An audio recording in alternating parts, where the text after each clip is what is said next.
सभी चिंतनशील बंधुओं को मेरा सादर अभिवादन। मेरे चैनल अमृत विचार में एक बार फिर आप सभी का हार्दिक स्वागत है। राम मंदिर के लिए इतने वर्षों प्रतीक्षा की, 500 वर्ष निकल गए, पर आज लगता है कि बहुत छोटा समय था। और अब लगता है कि दुख के दिन बीत गए और अब सुख ही सुख और खुशियों के दिन आ गए हैं। आज 22 जनवरी को मात्र 84 सेकंड की शुभ मुहूर्त में प्राण प्रतिष्ठा होगी। आप सभी को इस अवसर पर हार्दिक शुभकामनाएं। हम सभी के लिए ये बहुत ही शुभ और सौभाग्यशाली दिन है। आज हम बात करते हैं कि राम शब्द की व्युत्पत्ति और अर्थ क्या है। संस्कृत के रम धातु में घय प्रत्यय के योग से राम शब्द निष्पन्न होता है। रम धातु का अर्थ है रमण, रमना या निहित होना। घय शब्द का अर्थ है ब्रह्मांड का खाली स्थान। इस प्रकार राम का अर्थ सकल ब्रह्मांड में निहित या रमा हुआ तत्व अर्थात चराचर में विराजमान स्वयं ब्रह्म। रमन्ते कणे कणे इति रामः। तैत्तिरीय आरण्यक नामक ग्रंथ में दिए गए एक श्लोक के अनुसार राम शब्द का अर्थ होता है पुत्र राम। वहीं ब्राह्मण संहिता में कहा गया है कि राम नाम का अर्थ है जो सभी जगह रमा हुआ है।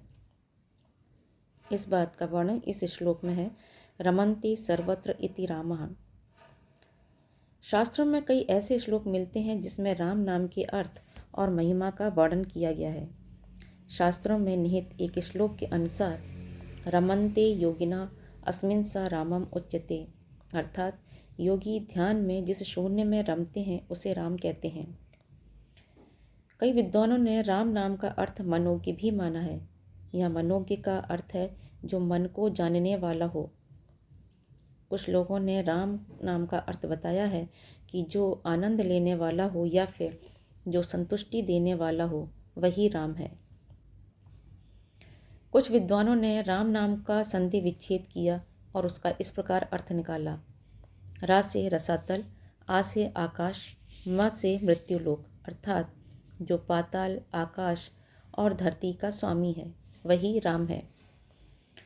राम शब्द के संदर्भ में स्वयं गोस्वामी तुलसीदास जी ने लिखा है, करऊँ कहा लगी नाम बड़ाई, राम न सकही नाम गुण गाई, अर्थात स्वयं राम भी राम शब्द की व्याख्या नहीं कर सकते, ऐसा राम का नाम है। राम विश्व संस्कृति के अप्रतिम नायक हैं। सभी सद्गुणों से युक्त हैं। मानवीय मर्यादाओं के पालक और संवाहक हैं।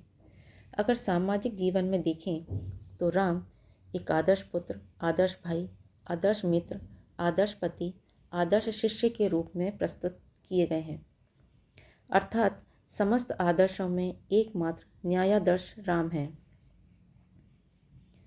अद्वैत वेदांत से प्रेरित कुछ ग्रंथों में राम सर्वोच्च ब्रह्म की आध्यात्मिक अवधारणा को दर्शाते हैं, जो शाश्वत आनंदमय आध्यात्मिक स्व अर्थात आत्मान और आत्मा है, जिसमें योगी अद्वैतवादी रूप से प्रसन्न होते हैं।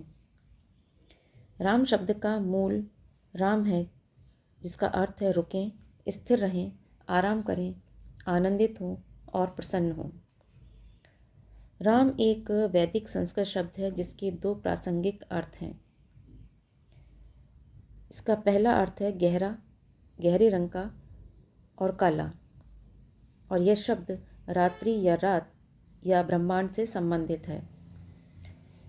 इसका दूसरा अर्थ है सुखदायक, रमणीय, आकर्षक, सुंदर और प्यारा, अर्थात मन को प्रसन्न करने वाला। व्यक्ति अपने गुणों और कर्मों से ही पहचान बनाता है। राम जी भी अपने स्वभाव, गुणों और कर्मों के कारण मर्यादा पुरुषोत्तम कहलाए। धार्मिक ग्रंथों में उन्हें आदर्श पुरुष और मर्यादा पुरुषोत्तम बताया गया है। वह एक श्रेष्ठ राजा कहलाते हैं क्योंकि उन्होंने सत्य, दया, करुणा, धर्म और मर्यादा के मार्ग पर चलते हुए राज किया। आज भी वृद्ध जन के बीच यदि संस्कृति और सदाचार की बात होती है तो वो राम जी का ही नाम लेते हैं। राम अनेक गुणों के धनी हैं, लेकिन यदि आप अपने जीवन में उनके 5 गुणों को भी अपना लेंगे तो आपका जीवन सफल हो जाएगा। राम को मर्यादा पुरुषोत्तम राम कहा जाता है। वह एक आदर्श पुरुष, भाई तथा राजा थे। राम पितृभक्त, धैर्यवान, साहसी, न्यायी, पराक्रमी, त्यागी तथा उदार थे। उनका चरित्र आज हमारे जीवन में अनुकरणीय है। राम से हमें शिक्षा मिलती है कि हमें राम की तरह ही अपने माता पिता, गुरुजनों की भावनाओं को पूरा सम्मान करना चाहिए। हमें साहस और बुद्धि से प्रत्येक कठिनाई का सामना करने की प्रेरणा भी मिलती है। साथ ही सभी के साथ समान व्यवहार करें और हमें क्षमाशील होना चाहिए। राम निस्वार्थ प्रेम और भक्ति की शक्ति को भी सिखाते हैं। शुद्ध और निस्वार्थ जीवन ही सबसे कठिन समय में अपार शक्ति और शक्ति का रहस्य है। राम की तरह हमें भी एक आदर्श इंसान बनना चाहिए। दयालु, करुणावान और न्यायप्रिय व्यक्ति बनना चाहिए। अपने जीवन में हमेशा सत्य और धर्म का पालन करना चाहिए। अपने लोगों की रक्षा करनी चाहिए और उन्हें खुशहाल जीवन जीने में मदद करनी चाहिए।